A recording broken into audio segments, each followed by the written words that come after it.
Hai.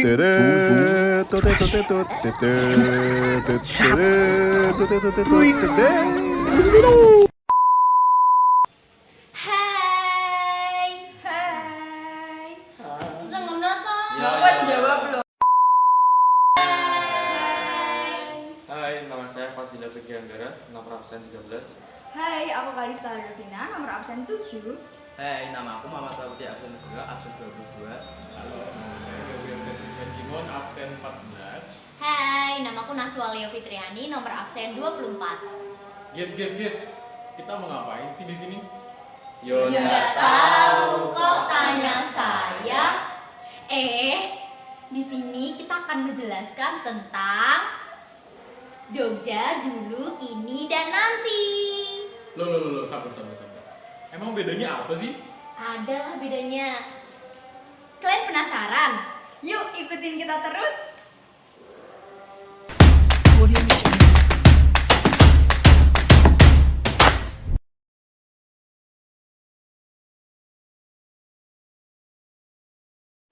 Oke teman-teman, aku mau menjelaskan soal kawasan Malioboro yang ini, di mana tempat jajaran toko berdiri nih teman-teman.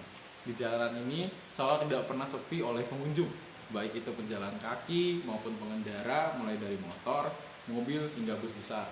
Dan tak jarang juga pengunjung dapat berjumpa dengan delman dan kusirnya yang berpakaian khas lurik dari Jogja.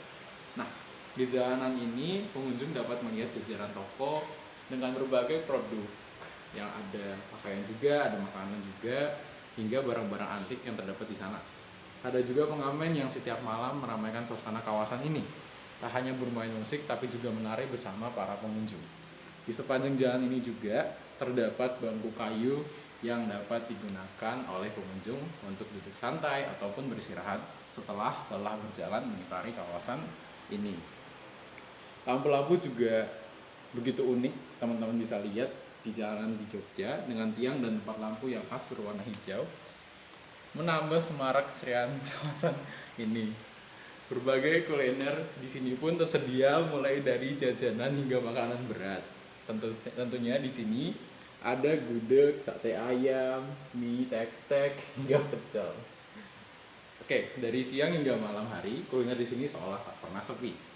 Ada juga kawasan lesehan angkringan dan kopi jos di kawasan Malioboro, teman-teman. Di sini berjejer tenda sederhana dengan tempat duduk di trotoar beralaskan tikar. Pengunjung dapat menikmati sajian angkringan dan kopi jos sambil ngobrol bersama teman. Ataupun juga menyaksikan aktivitas wisatawan lain di kawasan ini. Jika pengunjung ingin membeli oleh-oleh, di sini pun banyak penjual oleh-oleh. Mulai dari bakpia, dodol, geplak, yangko, dan oleh-oleh lainnya. Ada yang menjualnya di dalam toko, ada pula yang dijual langsung di gerobak kaki lima. Dan tentunya pengunjung dapat mencicipinya sebelum membeli. Itulah khasan unik yang dapat dari Jogja dan Bengkulu.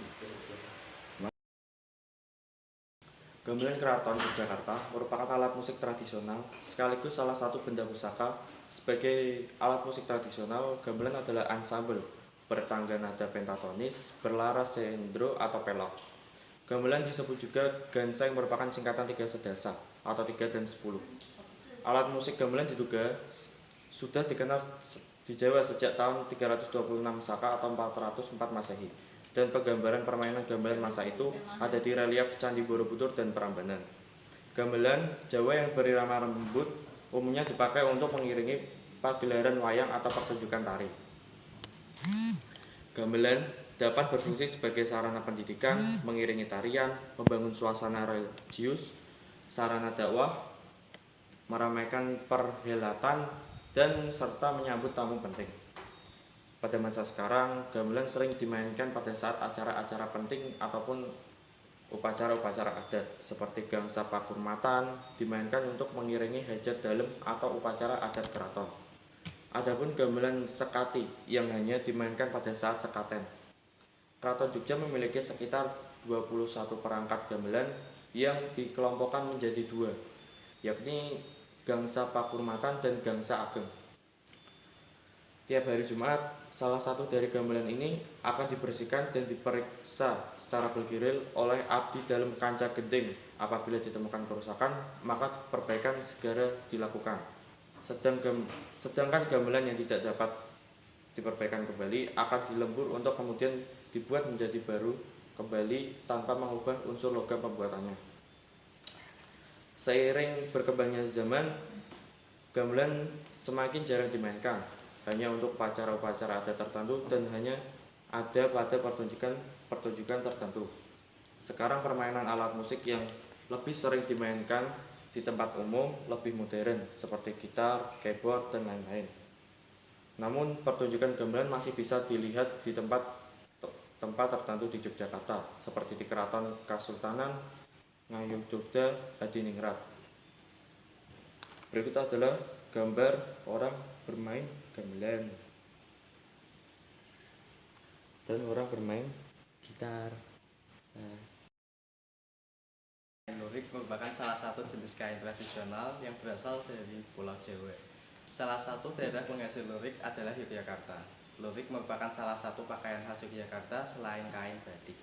Kata lurik berasal dari bahasa Jawa, yaitu lorek yang berarti garis-garis. Lurik adalah suatu kain hasil tenunan benang yang berasal dari daerah Jawa Tengah dengan motif dasar garis-garis atau kotak-kotak dengan warna-warna suram yang pada umumnya diselingi aneka warna benang.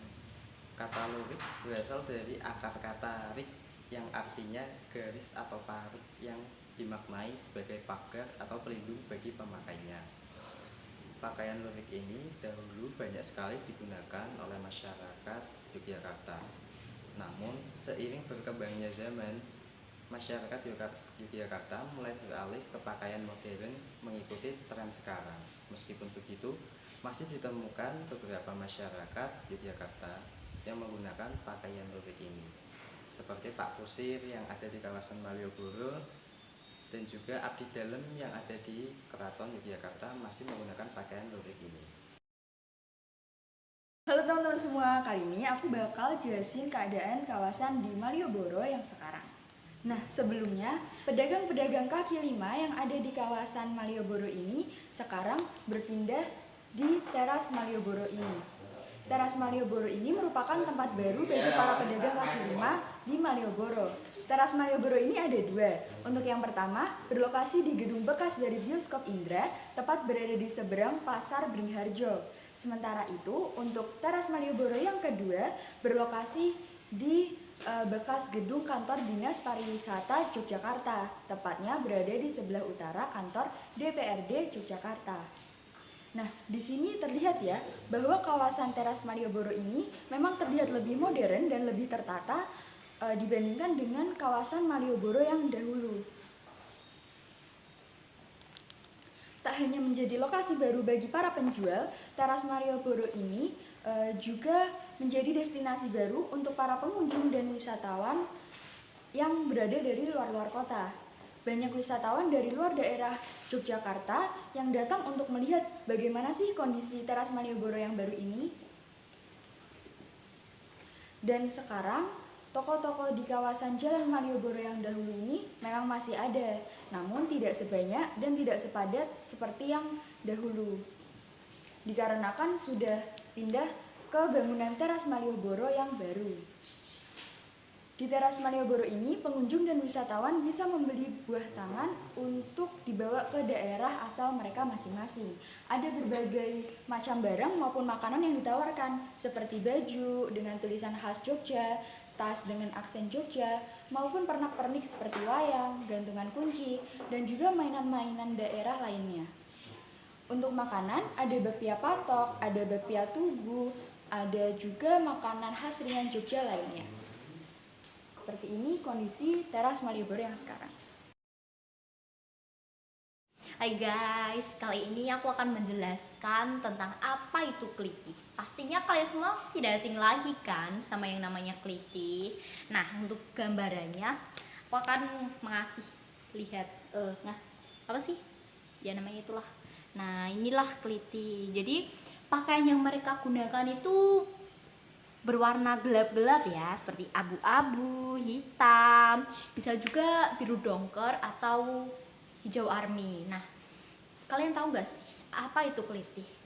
Dulunya istilah kelitih digunakan oleh pemuda Yogyakarta untuk berjalan-jalan dan bersantai, bermain bersama teman-teman ketika malam hari untuk mencari barang bekas di pasar kelitih.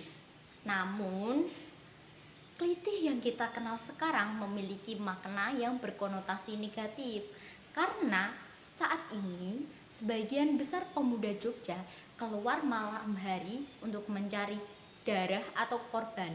Dari singkatannya atau dari namanya aja kelitih. Kelitih itu keliling mencari getih, dan getih itu bahasa Indonesianya adalah darah. Dalam sejarahnya, kelitih digunakan oleh geng motor yang membawa senjata seperti golok, celurit, pedang, dan lain sebagainya. Mereka akan mengincar korban di jalanan yang sepi. Kini pelaku kelitih rata-rata masih di bawah umur loh teman-teman, yakni rentanan usia 14 sampai 18 tahun. Mereka mencoba menyakiti pengguna jalan lainnya agar bisa masuk ke dalam geng tertentu. Kelitih ini tidak mempunyai target teman-teman atau tak pandang bulu, sehingga banyak nyawa yang tidak bersalah melayang begitu saja.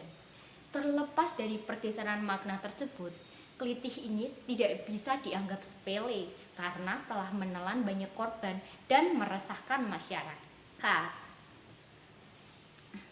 Memberantas kelitih hingga ke akarnya tidak hanya perlu sependekatan hukum tetapi juga psikologis.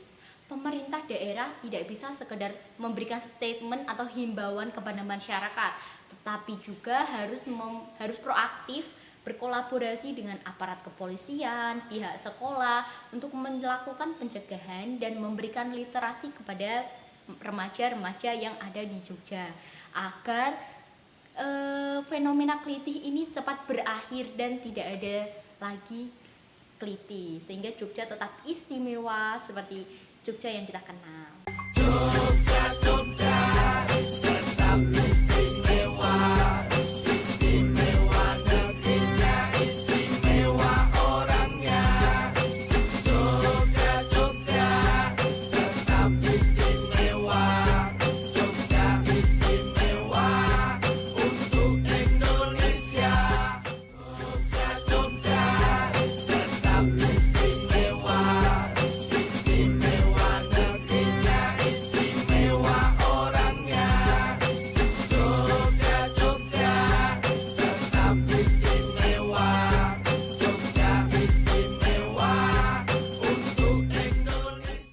Sekian dari kelompok kami. Mohon maaf apabila ada kesalahan kata maupun perbuatan. Ayo ting ting balik kepiting. Cakep. Thanks for everything. Bye bye. Bye.